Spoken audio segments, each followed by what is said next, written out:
spoke with a couple who's been here at this Red Cross emergency shelter at the Lincoln High School gym since Tuesday morning. They say the resources provided here are giving them a much needed break as they try to figure out what's next for them after the floods when they lay their head down here at night.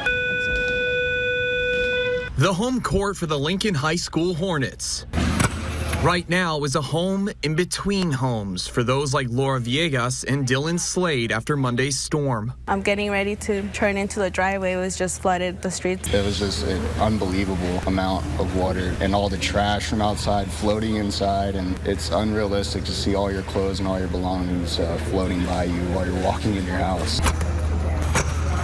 I know that the counts as of the other day, we had 57 folks here. The American Red Cross has turned the court into a place for those young and old the storm has left stranded. We've been here since Monday. I was here when the shelter was first opening, and we've had a steady stream of people coming in from the local area here whose homes have been completely devastated. They have nothing left. I've talked to some of the folks that literally the water was 3 feet deep and they got out with just what they were wearing, and that's about it. Volunteers from the Red Cross helping provide comfort with that place to stay. It definitely makes us feel safe to be somewhere where, we're not surrounded by water and mold. Like our beds were entirely wet. So we're just happy, to have a roof over our heads. That we can come back to and at least rest and sleep and think about things so we have to continue dealing with the trouble from the storm. All with a warm blanket, food, and medical services. All to many who lost more than they can fathom. When you go back to the apartment trying to clean the streets, trying to shovel the mud out, it just kind of brings you back down.